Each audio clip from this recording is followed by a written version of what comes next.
জয়পুরহাটে বার্ষিক বেতন বৃদ্ধি চালু ও মজুরি কমিশনভুক্ত 15% বিশেষ প্রণোদনা সহ বিভিন্ন দাবিতে বিক্ষোভ সমাবেশ করছেন জয়পুরহাট চিনিকল শ্রমিক কর্মচারী ইউনিয়ন। এ নিয়ে আরো জানাতে সরাসরি যুক্ত হচ্ছেন সহকর্মী রেজাউল করিম। রেজাউল, দাবি আদায়ের বিষয়ে কি বলছেন শ্রমিকরা, আমাদের বিস্তারিত জানাবেন। আমি এখন দাঁড়িয়ে আছি জয়পুরহাটের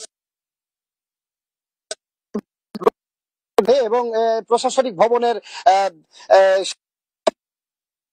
একদম জানিয়ে রাখি যে ইকুইপমেন্ট সহকারী সিডিএফ গণের বার্ষিক বেতন বৃদ্ধি চালু সহ মঞ্জুরি কমিশন ভুক্ত 15% বিশেষ সুবিধা প্রদান এবং বিগত 2024-25 মারাই মৌসুমের যাবতীয় বকেয়া বিল বেতন ভাতা প্রদানের দাবিতে গতকাল থেকে কিন্তু এখানে বিক্ষোভ সমাবেশ এবং তাদের দাবি দাওয়া নিয়ে কিন্তু এখানে প্রতিবাদ সমাবেশ করছেন এখানকার যে জয়পুরহাট চিনিকল শ্রমিক কর্মচারী ইউনিয়নের নেতৃবৃন্দ সহ সকল শ্রমিকরা। তো একটা বিষয় জানিয়ে রাখি, তারা যেটি আমাকে জানিয়েছেন যে তারা এই যে বর্তমানে যে এমডি আছেন এই এমডি তারা বৈষম্য করছেন, অর্থাৎ 8টি সুগার মিলে কিন্তু তাদের ইনক্রিমেন্ট কিন্তু দেওয়া হয়েছে, কিন্তু এখানে এই সুগার মিলটিতে এখনো দেওয়া হয়নি।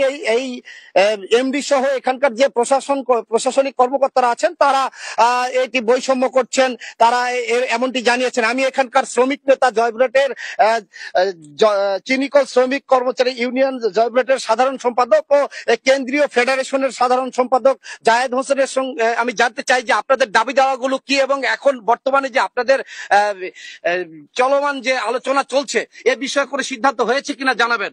ধন্যবাদ আপনাকে। আমাদের প্রথম দাবি, আমাদের যে 9টি চিনিকল চালু রয়েছে তার মধ্যে 8টি চিনিকলে যারা ইক্ষু উন্নয়ন সঙ্গে জড়িত ছিটিয়ে ভাইদের ইনক্রিমেন্ট দিয়ে দেওয়া হয়েছে 8টি চিনিকলে। শুধুমাত্র জয়পুরহাট চিনিকল ব্যতি রেখে 8টি চিনিকলে দিয়ে দেওয়া হয়েছে। আমরা বারবার আমাদের বর্তমান ব্যবস্থাপনা পরিচালক স্যারকে আমরা অনুরোধ করেছিলাম তাদের ইনক্রিমেন্ট। আজকের যে আপনাদের যে এখন আলোচনা উপরে চলছে প্রশাসনিক ভবনে কি হয়েছে না, এখনো ফলপ্রসূ আলোচনা পাওয়া যায়নি। আমরা আলোচনা চলতেছে, আমরা চেষ্টা করতেছি এবং ম্যানেজমেন্টও চেষ্টা করতেছে আজকেই আমাদের এই যে সমস্ত সকল দাবি দেওয়া। তো একটা বিষয় জানিয়ে রাখি যে এখানে যেটি আইন শৃঙ্খলা পরিস্থিতির জন্য কিন্তু পুলিশও মোতায়েন আছেন।